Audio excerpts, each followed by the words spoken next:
달란트 투자님 말씀 듣고 싶으시다는 분들 너무 많으세요. 진짜. 네. 중간중간에 계속했는데. 네, 중간중간에 여러분들 중간중간 오신 분들 네. 이제 달란트 투자님 질문을 할 차례예요, 제가. 여러분들 대신해서 제가 대신 질문해 드릴게요. 먼저 첫 번째 질문입니다. 주식의 매도 시점 및 공부할 때 도움될 만한 자료 찾는 방법이 궁금합니다 라고 질문하신 분이 계셨어요. 매도 시점이 사실 가장 어려운 부분이긴 하거든요. 가장 어려운 부분이긴 한데 일단은 자기가 그 투자를 할 때 그 장기 호흡 관점에서 하느냐 아니면 이제 단기 호흡 관점에서 하느냐에 따라서 다를 것 같아요. 뭐 단기적인 관점이라면 아까 이제 뭐 세무사님 말씀하셨다시피 뭐 이렇게 왔다 갔다 팔 수도 있고 그럴 수도 있고 한데 뭐 중장기적인 관점이라고 한다면 기본적으로 내가 진짜 장기 성장주에 투자했다라고 하면 제 생각에는 밸류에이션이 그렇게 중요하지 않는 것 같아요. 그러니까 싸냐 비싸냐. 왜냐하면 장기적으로 계속해서 성장할 거니까. 그 예전에 구조적인 성장주의 그런 통계 그런 거 낼 자료를 봤는데 뭐 하드웨어 제품 같은 경우에 6년 정도 장기적으로 상승을 한대요.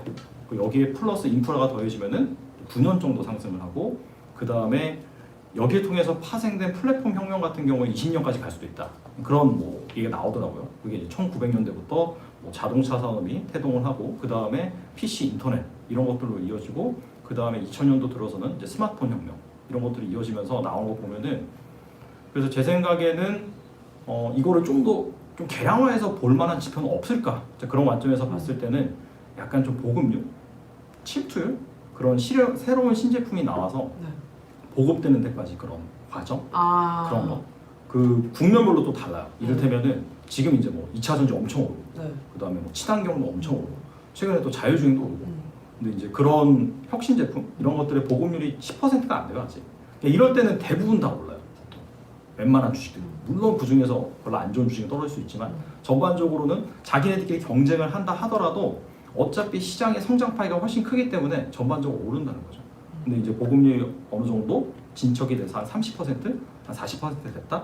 그때 되면은 예전에 그 얼리 아답터들만 썼던 그 보급률의 보급 속도도 훨씬 더 빨리 증가한대요. 근데 그때부터는 차별화가 나오는 거예요. 그래서 그때부터는 사실 좀 종목을 잘 골라야 된다라는 관점에서 봤을 때 일단은 가장 중요한 거는 이게 그냥 혁신, 그냥 제품, 아이디어 좋은 제품으로 끝날 것이냐 그걸 먼저 봐야 되고 만약에 그냥 끝나버리면 안 오르는 거죠. 네. 보급이 돼야 되죠. 근데 이게 계속해서 될 것이다라고 가정을 한다면 제 생각에는 그냥 뭐 업종 대표주 그리고 거기에 나와 있는 그런 괜찮은 주식들 그냥 꾹 가지고 가는 방법 그리고 이제 어느 정도 이제 보급률이 많이 높아져서 서로의 좀 경쟁을 해야 되고 그렇게 되면 또 이제 그 밸류체인 상에서 벌어진 일들이 단가이나 이런 게 엄청나게 나오거든요. 예전에 제가 기억하기로는 스마트폰 이게 이제 혁신 제품이었잖아요. 그래서 뭐 2010년도, 2011년도 그때 이제 초기 막 성장을 하다가 우리나라 증시에서는 한 2013년도, 2014년도까지 되게 핫했어요. 근데 그 다음부터 그 밑에 밸류체인들, 즉 부품주들이 이익률이 다 급락하는 거예요. 그러면서 주가 엄청 빠졌거든요. 그 전에 막 10배 오른 종목도 있었어요. 그래서 약간 그런 상황이 나오기 직전? 그 정도부터는 종목을 상당히 잘 골라야 되니 그때부터는 제 생각에는 좀 정리하기 좋지 않을까? 그러면 그거에 관한 자료를 혹시 찾는 방법이라든지 그런 게 그런 있나요? 거 이제 그 네. 세무사님도 말씀하셨다시피 대표님도 네. 말씀하셨다시피 네. 그냥 리포트에 보면 되게 많이 나와 있어요. 그런 자료 같은 게 네. 애널리스트 리포트 이런 데 되게 많이 잘 나와 있어요. 그래서 그런 것들을 꾸준히 한번 봐보세요. 그리고 특히나 이제 지금 중요하죠.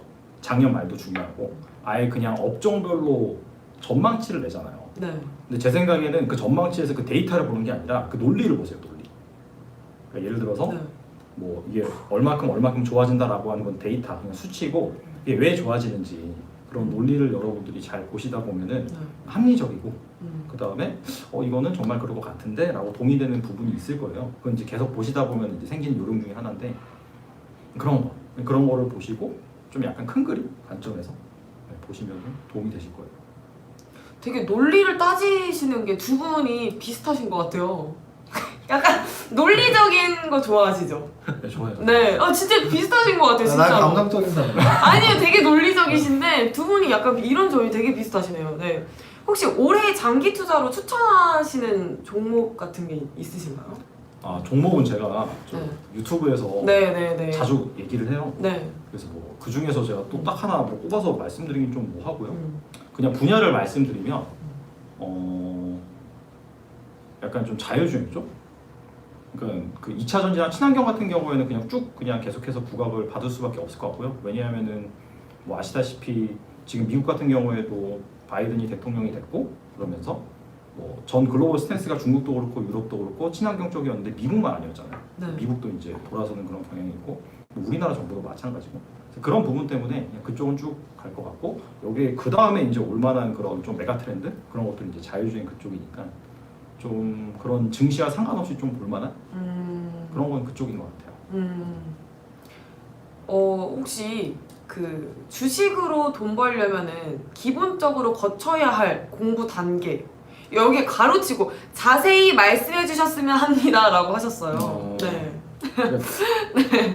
저는 좀 그 네. 기업을 좀 바텀업 관점에서 네. 종목을 먼저 보고 네. 좀 분석하는 관점에서 그렇게 말씀을 드리면 음. 뭐 일단은 뭐 전자공시 시스템 다 봐야 되죠. 왜냐하면 거기에 그냥 그 기업이 뭔가 이벤트가 발생하면 다 나와요. 네. 그러니까 사소한 건 안 나오고 나오는 그런 규정이 있어요. 의무 공시 사항이라고 해서 이를테면은 매출액의 5% 이상 공급 계약을 매년 무조건 해야 돼요. 그래서 일단 그런 것들을 보시고 기본적으로 정기적으로 나오는 그런 공시들 사업 보고서 1년에 4번 나오죠. 거기 확인을 하셔야 되고 그 중에서 이제 나오는 재무제표 이런 것도 당연히 확인을 하셔야 되는 거고 이게 뭐 자세히 말하면 한도 끝도 없어요. 네. 몇 시간을 말해도 계속 봐야 되기 때문에 그 중에서 핵심만 말씀드리면 일단은 재무제표에서는 한 최소한 5년간 실적을 보세요. 실적. 네. 네. 왜 5년이라고 말씀드리면 경기 한 사이클이 우리나라 이제 경기 순환 주기가 있는데 평균 내보면 4.1년이에요. 4.1년. 그 얘기는 그 호황과 불황을 반복을 했을 때 대략 한 4년에서 5년 정도거든요. 그래서 그 기업이 과연 경기에 영향을 받느냐? 경기에 영향을 받는 기업이라면 실적이 이렇겠죠.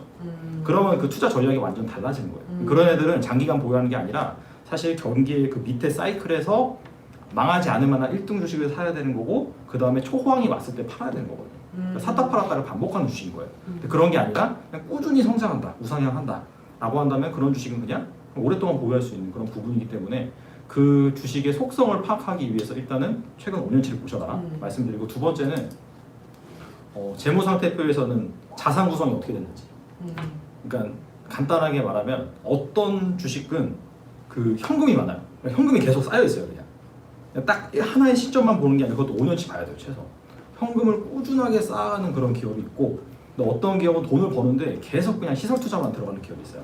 그러니까 워렌 버핏이 되게 좋아하는 주식이 재투자가 별로 안 되는 주식. 그러니까 돈을 벌면은 그거를 쟁여놓거나 아니면 주주들한테 나눠줄 수 있는 그런 기업이 좋은 기업이다. 근데 돈을 벌었는데 계속해서 뭐 하자 보수해야 되고 건물 지어야 되고 뭔가 영속을 하기 위해서 계속해서 투자가 들어가는 그런 건 자기는 좀 별로 안 좋아한다. 근데 왜냐하면 그게 나중에는 어떤 일이 발생하냐면 특히 이번에 코로나가 되게 좋은 그런 케이스인데 네.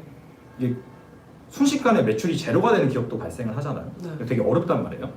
그러면은 사실 현금이 많은 기업 같은 경우에 버텨요.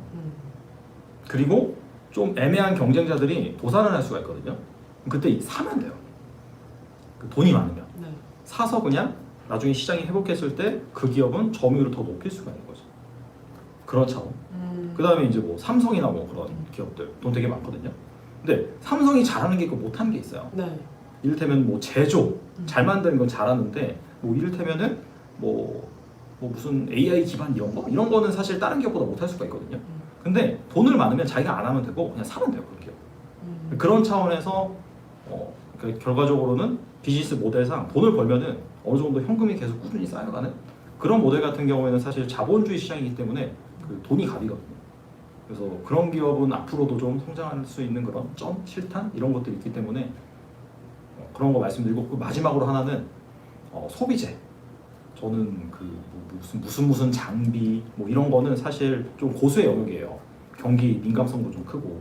근데 방금 말씀드린 반복적으로 그 소비가 발생할 수 있는 뭐 사용하고 우리가 이제 뭐 이용하고 먹고 마시고 입고 쓰고 뭐 이런 것들은 사실 경기와 상관없이 꾸준하게 좀 수요가 발생하는 편이거든요. 그래서 이제 오히려 그런 주식들이 여러분들이 일상생활을 하면서 맞닥뜨리기 좀 쉬운 영역에 있어요. 뭐 우리가 아는 뭐 첨단 그래핀 뭐 이런 거 막 되게 기술 막 그럴싸해 보이잖아요. 근데 사실 그런 것보다도 오히려 장기적인 그런 추세를 봤을 때는 꾸준히 소비가 발생하는 소비재를 만드는 기업이 주가는 더 장기적으로 우상향하는 케이스가 많거든요. 그래서 그 정도 말씀드릴 수 있을 것 같아요. 네. 요거는 저도 약간 궁금했던 건데 달란트 투자의 뜻이 무엇인가요? 이거는 사실 네. 종교적인 용어예요. 아. 성경에 네, 네, 달란트라는 네. 게 나오거든요. 네, 맞아요. 제가 네. 예전에 그 네. 달란트 컨설팅이라는 그런 서적을 보고 좀 감명을 받아서 네. 좀 그래서 그걸 사용했어요. 끝인 거예요? 네. 네. 네, 아니, 그렇 달란트가 그 탤런트 그 맞아요. 네, 맞아요. 네. 옛날에 그런 네. 그 책이 있었는데 그것도 사실 그 금융권 출신이신 분이 그 미래에셋에서 아마 부사장 하시는 분이 나와서 쓰신 건데 네. 아무튼 그런 금융적인 그런 용어랑 그다음에 자기 재능적인 그런 거 잘 결합시켜서 쓰셔가지고 제가 그걸 보고 좀 감명을 받아서 제가 이제 2014년부터 블로그를 했는데 그때부터 그냥 그걸 계속 썼어요. 그냥. 자연스럽게 그냥. 네. 그 일반 직장인들이 주식을 요즘 많이 하시잖아요.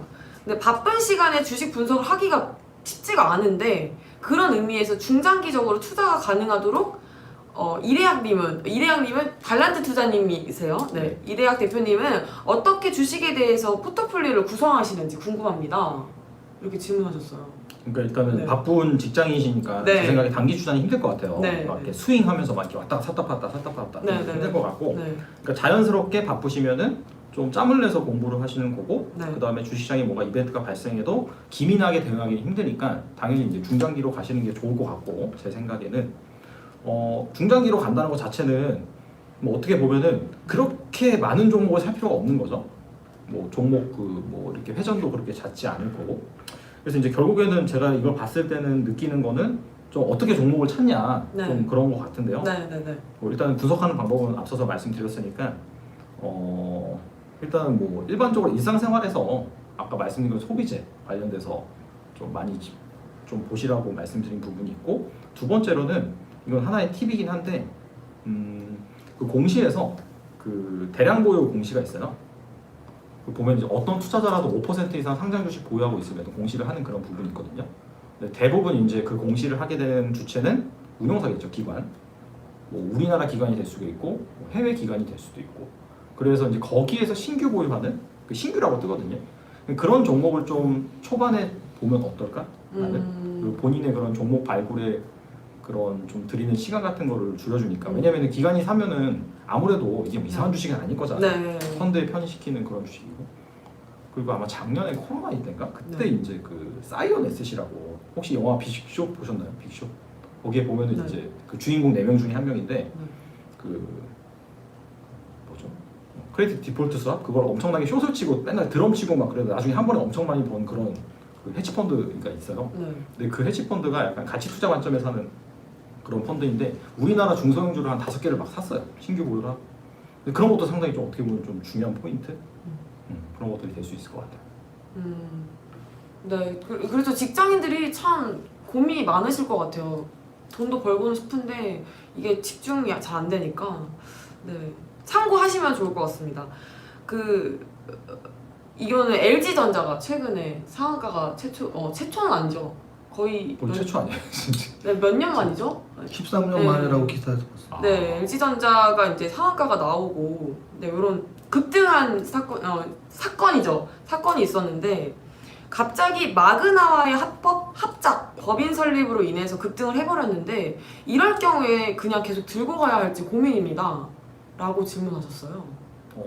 그러니까 그거는 그러니까 사실 그 기업의 주가가 그 가치 관점에서 이익 가치 관점에서 보면은 어떻게 나오냐면 그 EPS 곱하기 배수거든요. EPS 곱하기 PER이에요. 그게 이제 그 기업의 주가가 되는 거거든요.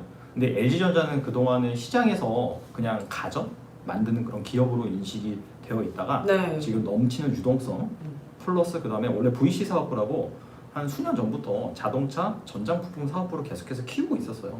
근데 그게 계속해서 적자였어요.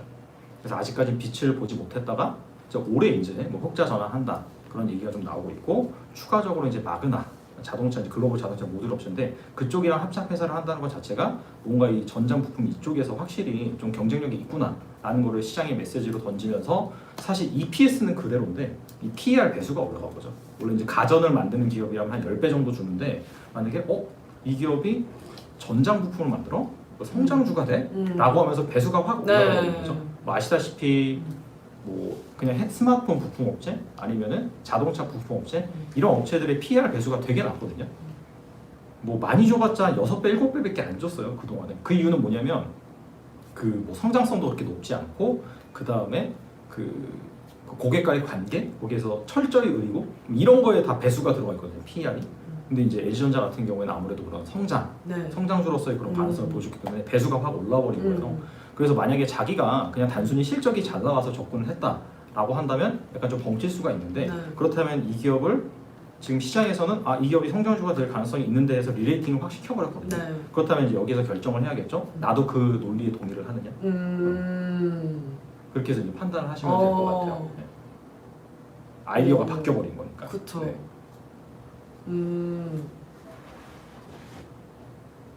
그쵸. 대표님. 좋은 말씀. 네. 여러분들 1, 2부가 나눠져 있었어요. 1부에서 이세용사님 계속 말씀하셨어요. 지금 들어오신 분들 오해하지 마세요. 네네네. 참 말씀을 진짜 두 분 다 논리적으로 되게 잘 말씀해 주셔서 네. 약간 빠져들어가죠. 네. 네. 그 기업의 주가를 보면 이 주식이 현재 저평가인지 아니면 고평가인지 현 수준의 적정 주가를 유추해내는 방법이 아직 좀 어렵습니다. 이렇게 네, 질문하신 분이 계셨어요. 사실 저도 어려워요. 그쵸. 네. 적정 주가라는 것 자체가 음. 그 수식은 되게 많거든요. 근데 이제 각자 뭐 여러 가지 평가 방법이 있는데 다 단점이 있어요. 그래서 사실 뭐 DCF라고 디스카운트 캐시플로우를 적용한다든지 아니면 뭐 RI를 적용한다든지 아니면은 상대 가치 평가법으로 뭐 PR 가지고 비교를 한다든지 하는데 그 다 한계가 있어서 그거를 사실 한계를 알고 내가 이제 매매를 할 때 투자를 할 때 어느 정도의 판단 지표로 두는 게 맞는 거지. 그러니까 그 처음에 막 그 가치 투자 공부하시는 분들이 네. 범한 실수 중에 하나가 적정 주가에 너무 매몰돼 있어요. 그래서 수업이나 뭐 강의를 해도 이거에 대한 강의가 되게 인기가 많아요. 왠지 뭐 그 엄청난 여기에 막 그런 핵심 보물이 숨겨져 있어. 이것만 알면 내가 주식 투자 그냥 끝내버린다 네. 이렇게. 근데 사실 그 제가 만나본 대부분의 고수분들 보면은 이런 적정 주가를 엄청나게 계산을 잘해서 투자 잘하시는 분은 거의 못 봤어요. 그러니까 이제 네. 다양한 가치 투자 관련된 그 밸류에이션 관련된 서적을 읽어보신 다음에 그 한계점도 분명히 나와 있을 거예요. 어떠한 부분이 문제다. 그래서 그런 것들을 여러분들이 잘 파악을 하셔서 그거를 내가 이제 잘 사용할 수 있는 도구 그 정도로 이제 활용을 하시는 게 좋은 것 같아요. 그렇죠. 여기에만 너무 몰입하지 말고 네. 3박자를 갖춰야 된다는 말씀이신 거죠? 맞아요. 그렇죠. 3박자. 여기서도 또 공통점이 또 나왔어요. 이재용 세무사님도 3박자, 달란트 투자님도 3박자. 네. 네. 그 달란트 투자님께서는 매매 투자의 승률을 높이는 방법이 무엇인지 궁금하다고 그냥 이렇게만 딱 질문하셨어요. 매매 투자의 승률을 높이는 방법? 네. 이건 어떻게 보면 좀 되게 간단한데 그냥 중장기로 들어가면 되지 않을까? 개인적으로. 그냥 단기로 봤을 때는 사실은 막 주가 이렇잖아요. 네. 뭐 내일 어떻게 될지 모르고. 네. 근데 이제 좀 길게 보고 내가 종목을 잘 골랐다라고 하면 네. 좀 기다리면은 분명히 기회는 오거든요. 네. 그래서 그러니까 너무 그런 단기적인 트레이딩 관점에서 네. 매몰돼 있지 말고 그리고 이제 최근 시장도 약간 좀 곁들여서 말씀을 드리면 이게 지금 딱 보면은 계속 올라가긴 하는데 중간중간에 자세히 보시면 돌아가면서 올라요. 어쩔 때는 뭐 철강이 오르고 그 다음에 뭐 화학이 오르다가 네. 자동차가 오르고 또 반도체가 오르네. 계속 이렇게 약간 순환매 돌아가면서 약간 키 맞추기 하면서 오르거든요. 물론 이제 그 중에 더 많이 오른 주식도 있죠. 그래서 내가 그 너무 그거를 단기적으로 쫓아가려고 하지 마세요. 차라리 그냥 그 정말 기민하게 자기가 그 다음 타이밍을 정말 정확하게 예측을 해서 들어갈 수 있는 능력을 가졌다. 그럼 그렇게 하는 게 맞죠. 근데 그게 아니면은 그냥 괜찮은 주식이 있으면은 그냥 좀 기다리는 거. 왜냐면 이게 최악의 타이밍이 뭐냐면 이게 올랐어요. 이때 샀어요. 근데 그 다음부터 얘 이제 소외되고 딴 애가 올라요. 그러면 기다리다가 에이 하면서 팔고 또 그때 이제 뒤늦게 들어가거든요. 네. 근데 그때가 또 고점이에요. 그러면 상승장에서 자기만 돈 못 벌고 이제 털리는 거거든요. 네. 그러면 이제 중요한 게 뭐냐 멘탈이 붕괴가 돼요. 그러면 주식 안 해요. 에이 안 하면서 막 그냥 주식 얘기도 하지 말고. 그렇기 때문에 제 생각에는 좀 오히려 약간 중장기적으로 괜찮은 주식 골랐다면 기다려라. 약간 20, 30대 초반 분들이 이제 막 주식 시작하신 분들이 이제 약간 막 열정이 타오르니까 나 이거 단기적으로 이렇게 할 수 있어 막 이렇게 해가지고 이러신 분들이 되게 많으신 것 같아요 진짜로. 네. 저도 약간 그랬던 것도 있고. 하지만 저는 이정현 세무사님께 열심히 잘 배우고 있습니다. 여러분, 부자의 공식과 달란트 투자의 주식 교과서 많이 많이 읽어주세요. 네. 잘 하고 있는 거죠? 네. 네. 아, 너무 진지하다고 그러셔가지고. 아 그래서 네. 그 가치주 평가시, 요거는 중복된 질문이니까 제가 좀 삭제할게요. 네. 내가 주식을 팔고 나면 주가가 많이 올라서 속상합니다. 단순히 운이 안 좋아서라고 말하기는 되게 어려울 것 같은데 후회 없는 매도를 하는 방법이 궁금합니다. 네. 후회 없는 매도. 후회 없는 매도는 네. 없는 것 같아요 제 생각에. 그러니까 내가 네. 최고점에서 팔지 않으면은 약간 후회는 다 누구나 하지 않을까요? 개인적으로는. 그래서 그냥 제가 그러니까 이거는 근데 그 모두 대부분의 투자자의 고민이긴 해요. 이를테면 내가 사면 그때부터 떨어지고 내가 팔면 그때부터 올라요. 네. 왜 그러는 거죠?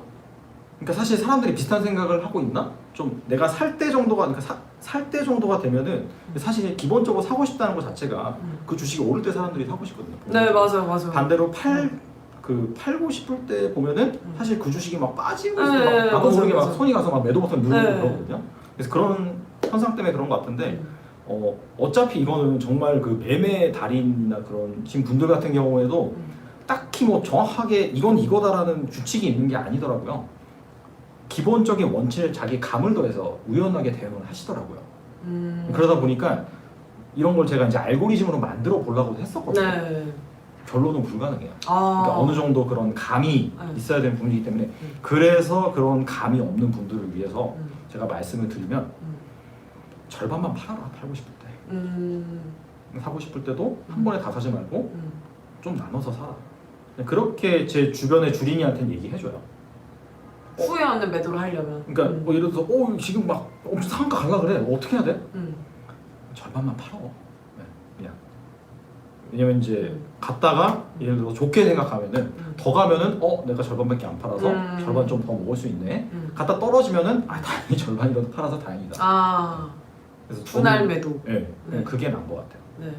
조우타님 맞아요. 분할 매도 맞죠? 네. 대표님도 비슷한 생각이신가요? 네. 그렇죠. 네. 사실은 이제 뭐 너무 그 매수 매도할 때 타이밍이 어려우시면 당연히 분할 매수 분할 매도로 접근하면 한 번에 사는 위험, 우리가 종목을 분산했을 때 포트폴리오 분산 효과가 나오는 것처럼 타이밍을 분산 효과로 누리려면 당연히 분할 매수 분할 매도 하면 되고요. 그래서 말씀하신 것처럼 나는 팔고 나서 계속 오르는데 이런 거를 해결하는 방법은 분할 매도밖에 없고 그리고 또 하나 해결 방법은 사실 있어요. 뭐냐면 팔고 나서 그 종목이 오르는 거를 안다는 얘기는 여러 종목을 전체 검색을 막 이렇게 하지 않고 주로 이제 내 종목들만 보고 있는 거예요. 관심 종목이 한 10개 있는 거를 네. 매일 이제 그 종가만 보거든요. 네, 맞아요. 뭐 어저께 판 것도 거기 관 종목이 남아 있으니까 그 종목 보면서 이거 팔았는데 올랐네 뭐 이제 이런 현상이 나오는 건데 이렇게 전체 종목 중에서 팔았으면 무언가를 살려고 노력을 했을 거 아니에요? 그러면 어떤 종목을 사야지 막 이렇게 연구하면은 사실 판 종목이 오르는 건 전혀 관심도 안 생깁니다, 사실은. 그래서 새로운 매수 종목 선정 열심히 해서 내가 판 게 올라도 하나도 배 안 아프게. 왜냐면 새로 산 종목이 그거보다 더 많이 오르면 되니까. 좀 그렇게 긍정적으로 생각하시면 좋겠습니다. 네. 그 주린이가 주식 투자에서 꼭 챙겨봐야 할 경제 지표는 어떤 것이 있나요? 라고 질문하셨어요. 딱 하나만 꼽으면 금리. 금리. 금리가 사실 경제의 바로미터이기 때문에 네. 그리고 그 뭐 주식 시장의 4개 아까 이제 뭐 부동성 장세, 실적 상세라고 말씀을 해주셨는데 그게 이제 뭐 사실 그분이 최초는 아닐 거라고 생각을 하는데 주식 시장의 4개라고 우라가니 군이온가 그분이 있어요. 일본의 그 테크니컬 애널리스트 그분인데 그분이 이제 금리를 가지고 봄, 여름, 가을, 겨울이라고 해서 그 금리가 뭐 하락을 할 때 그때는 또 뭐 계절이 뭐다라고 하면서 거기에 따라서 주식시장이 뭐 어떻게 반응을 하고 그 다음에 주도주는 어떻게 되고 한 그런 프레임이 있어요. 근데 그런 것이 100% 맞지는 않지만 어느 정도 잘 맞아 들어가거든요. 제가 보기에는. 그래서 이제 그런 것들의 키 그 인디케이터 그게 이제 금리이기 때문에 금리 하나 보시는 게 되게 중요한 것 같아요. 그리고 이제 금리에 따라서 뭐 가치주가 오르기도 하고 성장주가 또 부각받기도 하고 그런 부분도 있고 금리에 따라서 뭐 배당주 거기 매력도 결정이 되는 그런 부분이 있거든요. 그리고 사실 금리에 따라서 포트폴리오도 자산 배분도 하는 거죠. 금리가 계속해서 뭐 올라가는 그런 구간이라면 뭐 아무래도 좀 주식 비중을 좀 줄일 수도 있는 거고 대신에 이제 현금이라든지 아니면은 뭐 채권을 뭐 투자할 수도 있는 거고 거기에 따라서 또 자산 배분이 이루어지는 그런 게 있어가지고 딱 하나만 꼽으라면은 뭐 경제표 너무 많잖아요. 네, 저도 잘 네. 몰라요 사실 너무 많아가지고 그래서 그냥 딱 하나 간단하게 우리가 정말 중요한 거 그런 거 꼽으라면 금리죠. 금리. 그 첨언하자면 네. 아까 제가 저희 집에 굉장히 오래된 책들이 많다고 네. 했잖아요. 이제 방금 말씀하신 책이 주식시장 흐름 읽는 법이라는 책이에요, 제목이. 그리고 이제 거기에 또 금리에 따라서 이렇게 말한 4개의 국면이 금융장세, 실적장세, 역금융장세, 역실적장세 이렇게 이제 4가지로 나눠지고요.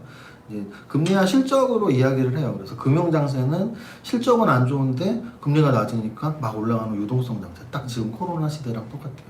그 다음에는 뭐 금리가 올라가고 실적이 좋아지고 실적이 안 좋아지고 뭐 이렇게 4가지로 나누는데 결국은 실적은 개별 기업의 실적이잖아요. 결국 개별 기업의 실적이 아닌 아까 질문하신 경제 지표에서는 당연히 1순위로 우리가 봐야 될 건 금리인 것은 너무나 맞는 말씀이시죠.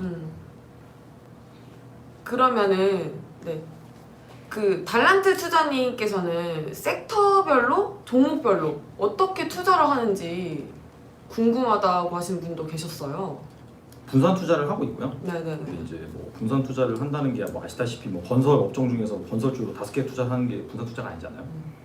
그래서 작년 같은 경우에는 아무래도 이 코로나가 발생하고 나서 뭐 언택트 관련해서 뭐 성장주 관련해서 그런 부분이 이제 각광을 받을 것으로 예상을 해서 저도 이제 그런 쪽 중심으로 포트폴리오를 꾸려서 그런 주도주 있잖아요. 뭐 반도체, 그다음에 뭐 2차 전지, 그다음에 뭐 바이오 같은 경우도 있을 수 있고 그다음에 플랫폼. 그래서 그런 주식들 작년에 저도 이제 쪽 분산 투자를 해서 지금까지 가지고 있고요.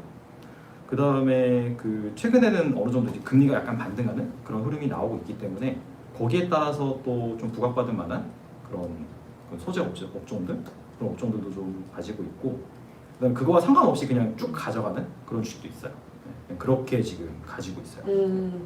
그 정현님께서 1,000만 원이 있다면 몇 종목을 가지는 게 좋을까요? 이렇게 질문하셨어요. 이거는 그 단순하게 그냥 그 금액 가지고 뭐 판단할 문제는 좀 아닌 것 같고요. 네. 자기네 개인적인 투자 성향. 근데 보통 이제 그렇죠 이제 그 금액이 적으면은 보통 집중 투자하는 그런 경우가 많긴 한데 제 생각에는 한번 해보세요. 그러니까 그게 이제 사람마다 어떤 사람은 3종목 이상 넘어가면 골치 아픈 사람이 있어요. 근데 어떤 사람은 15종목은 보유를 해야지 편안한 사람이 있어요.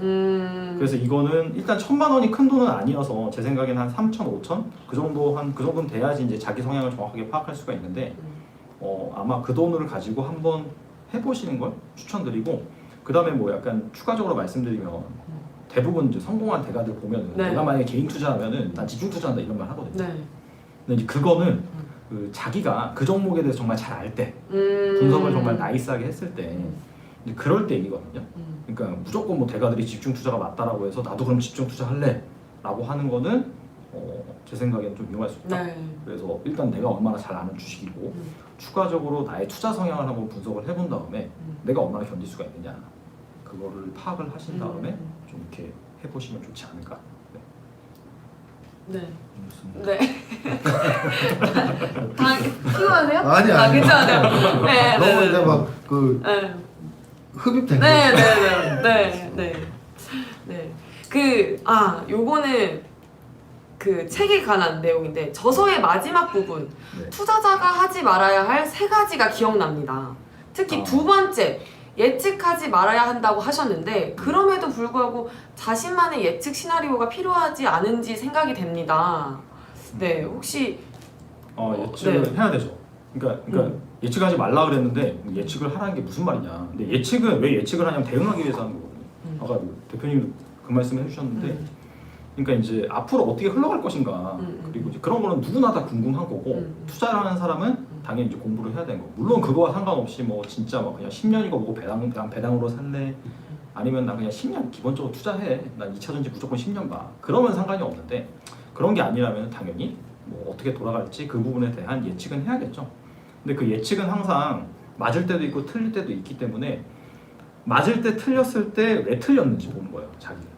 내가 예를 들어서 A라고 예측을 했는데 A가 안 됐네? 알고 보니까 이런 변수를 내가 파악하지 못했구나. 그러면서 어떻게 보면은 자기 기록할 수가 있는 거죠. 그래서 다음에 또 비슷한 상황이 왔을 때 아, 내가 이런 걸 간과했구나 라고 하면서 이 변수를 집어넣어 봤을 때는 그럼 어떻게 예측하는 게 맞을까? 라고 하면서 또 이렇게 나의 예측력을 좀 고도화시킬 수가 있는 거고요. 중요한 거는 예측이 틀렸을 때 나는 어떻게 대응할 것인가 그것까지 시나리오를 가져가야 되는 거죠. 그래서 결과적으로는 예측에 너무 의존하지 말라는 거고 왜냐면 항상 틀릴 수가 있으니까 그래서 그걸 보완하는 게 중요하고 만약에 틀렸을 때 내가 어떻게 대응을 할 것이냐 거기까지 가면 좋다 그런 의미라고 보시면 될 것 같아요. 네. 근데 이거는 두 분한테 다 궁금한 건데 저도 궁금해요. 평소에 시간 관리를 시간 분할을 어떻게 하시는지 궁금해요. 네. 시간 관리를 어떻게 하시는지 궁금해가지고 혹시. 아, 근데 저는 네네.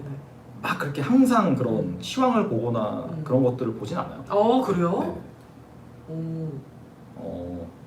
그러니까 네. 저는 이제 아무래도 제가 이제 콘텐츠를 제작하는 입장이니까 안 볼 수는 없는데 네. 근데 이제 투자자 입장에서 그 뭔가 한다면은 만약에 자기가 중장기 투자라면은 제 생각에는 뭐 그러니까 항상 시황을 막 그렇게 목매서 볼 필요 없다고 생각해요. 오히려 그것 때문에 약간 자기의 패턴이 맞을 수 있다고 생각해요. 네. 긴 호흡으로 보면. 네네네. 그러니까 뭐 그런 거잖아요. 아까 말씀드린 것처럼 반도체 오르고 기계 오르고 철강 오르고 화학 오르고 그래 요거 사야 돼 요거 이렇게 되는 내 모습을 발견한다면 제 생각에는 좀 시황을 안 보는 게 낫지 않을까. 대표님은 어떻게 시간 관리하세요? 그 시간 관리가 주식 시장 그러니까 관련해서 모든 거 다.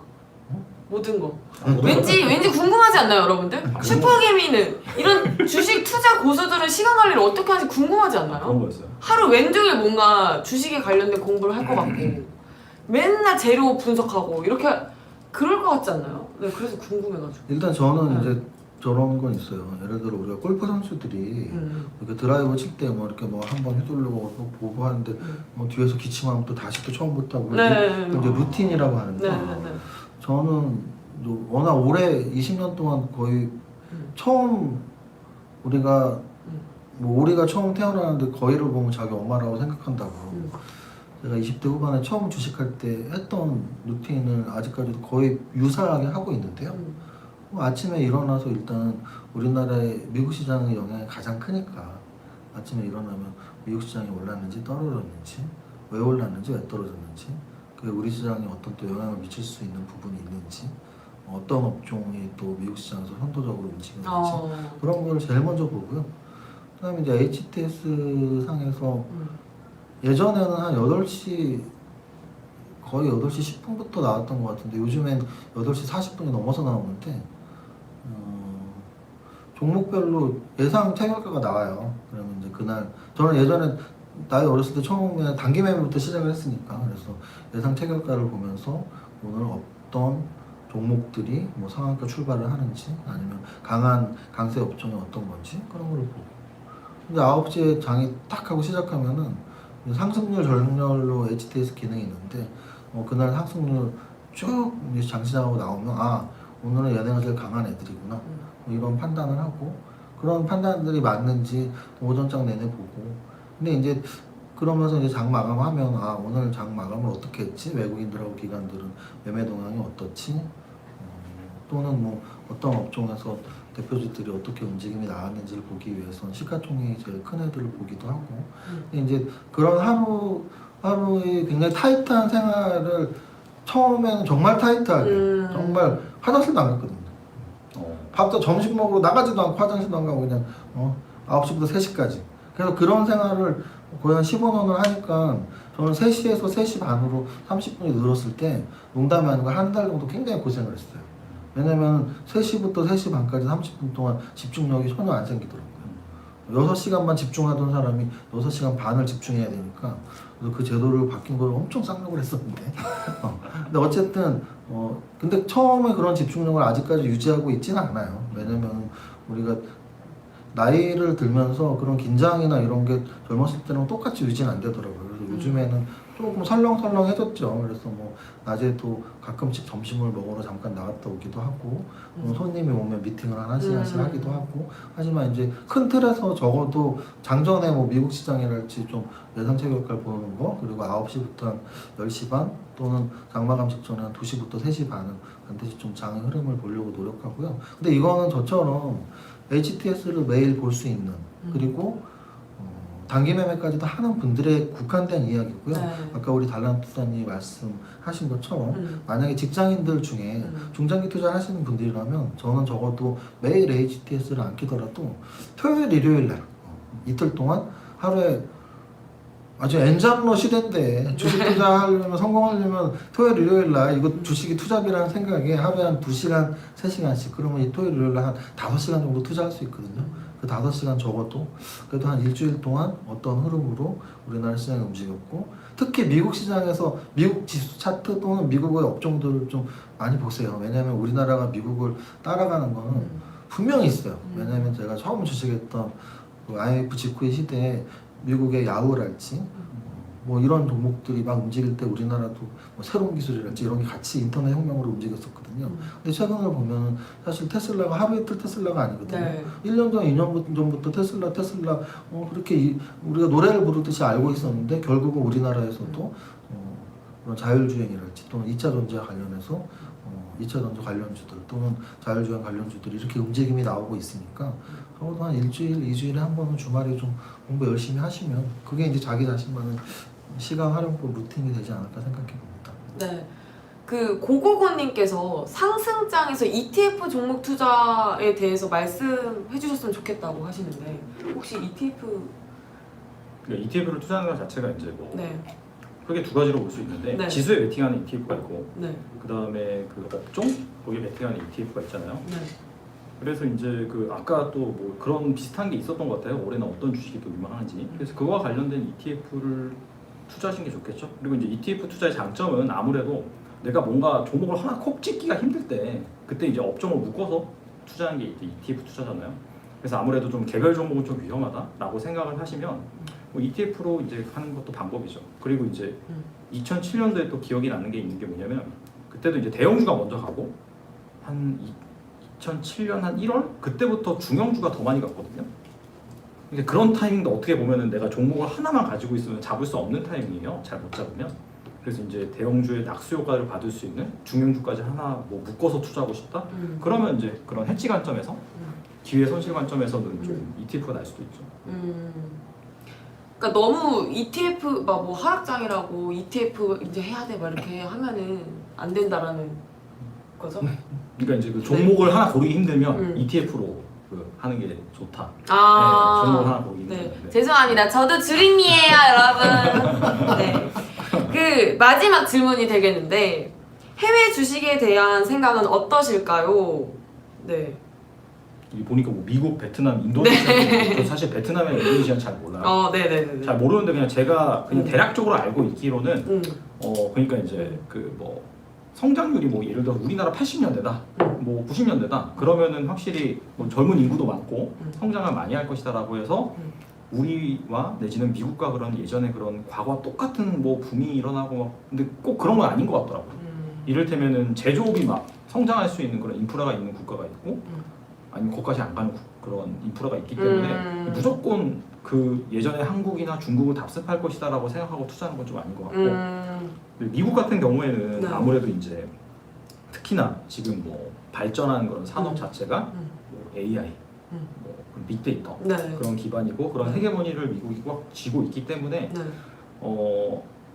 내가 언어의 장벽이나 그 다음에 보수적인 투자 성향이기 때문에 미국을 주식을 투자하지 않는다 하더라도 확실히 그쪽에서 이러한 일들은 관심을 가지고 지켜볼 필요는 있어요. 앞서서 뭐 대표님 말씀하셨다시피 미국 장을 따라가는 게 있거든요, 사실. 그래서 이제 그 미국 장에 대한 그런 거에 대한 어차피 지금 글로벌 그런 상황이기 때문에 네. 뭐 우리나라만 독보적으로 가고 이제 네. 그런 거는 단기적으로 볼 수 있을지언정 힘들거든요. 그래서 당연히 미국 쪽에서는 아무래도 관심을 갖고 지켜보는 게 좋지 않을까 네. 생각을 합니다. 진짜 주식은 알면 알수록 더 어려운 것 같습니다, 여러분. 그 끝으로 달란트 투자님께서 네. 하실 말씀. 저는 좀 조급해하지 말아라. 아, 조급해하지 말아라. 그러니까 항상 제가 말씀드린 거에 딱 하나로 요약하자면 조급해하지 말라는 말씀인 것 같아요. 장기 투자하는 것도 그렇고 단기적으로 막 이렇게 막 쫓아다니지 말라고 하는 것도 그렇고, 그러니까 제 경험에 봤을 때 조급해하면은 결과적으로 실수를 하더라고요. 원칙을 어기게 되고, 그러니까 이게 상대적인 박탈감에서 오는 조급함이 또 최근에 클 수가 있어요. 그래서 옆에 사람은 어디에 몰빵해가지고 엄청 벌었대. 네. 나도 벌었는데 나는 왜 이거밖에 못 벌었지? 그런 게 또 되게 힘들 수 있거든요. 그런 것들에 대해서 내가 이제 빠져버리고 그게 나의 스트레스가 되고 하면은 어느 순간에 내가 원래 하지 않았던 짓을 할 수도 있고 그 뭔가 네. 남들과의 갭을 메꾸기 위해서. 네. 근데 이제 사실 그 워렌 버핏이 말하잖아요. 네. 원칙이 첫 번째 원칙이 일치하는 거고 두 번째 원칙은 첫 번째 원칙 지키는 거다. 음. 그래서 어차피 여러분들 살 날도 많이 남았고 그다음에 어차피 살아남은 사람이 강한 거거든요. 잘하는 거거든요. 그래서 이제 그런 것들을 기억을 하시고 너무 조급해하지 마시고 네. 그냥 혹시라도 요번에 많이 못 번다 하더라도 또 언젠가 또 계속해서 벌 수 있는 상황이 오기 때문에 네. 어차피 투자는 그냥 저는 그 영양제 같다고 봐요. 비타민 같은 거 우리가 맨날 먹잖아요. 영양제. 네. 그러니까 어차피 죽을 때까지 먹을 거니까 너무 조급해하지 않으셨으면 좋겠다. 맞아요. 여러분들 저희 조급하신 분들 되게 많잖아요. 저희 조급해지지 마세요. 네. 아, 목소리 너무 컸죠. 죄송합니다. 네. 여러분들 오늘 정말 귀한 시간이었죠. 바로 달란트 투자님과 슈퍼게임 이정현 세무사님께서 이렇게 합방을 진행하셨는데 이렇게 많은 분들이 자리해 주셔서 너무 감사하고요. 우리 부자의 공식과 달란트 투자의 주식 교과서 꼭 읽어주시길 바라시고, 네. 이제 본인의 채널들 홍보해 주셨으면 좋겠습니다. 근데 이게 세무사님 채널에서 하고 계셔가지고 저는 뭐 그냥 아니, 네. 달란트 투자 이거 하셔야죠. 전 이거 네. 책 제목에 보면 이게 달란트 투자 있잖아요. 네네네. 네, 이 채널을 지금 운영하고 있습니다. 네, 달란트 투자 여러분들 구독 좋아요 많이 눌러주시고, 그리고 저희 이정현 세무사님의 슈퍼게임 이세무사 TV도 구독 좋아요 눌러주세요. 그럼 마지막으로 뭐 그거라도 부를까요? 아니 그건 아니야. 그건 우리끼리 있을 때. 네, 알겠습니다. 그게 아니라 저희는 유튜브에서 노래도 하거든요. 근데 우리도 노래를 하면 안 벌점하셔서 안 되니까. 어차피. 네. 예능도 잘 챙기시는 네, 스타일이라. 네. 네. 마무리 인사 네. 짧게 한마디씩 하고 마무리하면 되고, 왜냐면 지금 편집은 나중이지만 생방송을 그래도 1000분 이상 보셨으니까. 네, 네, 네. 어쨌든 오늘 거의 1시간 반 이상 지금 그죠? 6시 50분이니까 거의 2시간 가깝게, 아까 중간에 한번 끊겼지만 그래도 다시 또 잘 시작을 해서 이 방에 들어오셔서 들으신 분들이 오늘 작은 팁이 돼서 2021년 성공 투자하시는데 꼭 도움이 돼서 여러분들이 부자의 길로 가는데 한 걸음 더 가깝게 가시기를 바랍니다. 감사합니다. 네. 네, 저도 이제 그 방법론적인 측면에서 우리 또 이우세 부사님 또 유튜브 잘 시청해 주시고 제 유튜브 시청해 주셔가지고요. 또 균형적인 그런 시각을 유지하면서 꼭 이렇게 장기적으로 꼭 성공 투자하셨으면 좋겠습니다. 네. 마무리하고 인사해 주시죠. 네, 주린이 여러분들 그리고 지금 투자자 여러분들 화이팅 하시기 바라시고요. 우리 모두 성공 투자합시다. 화이팅! 화이팅! 화이팅! 감사합니다. 감사합니다. 됐어.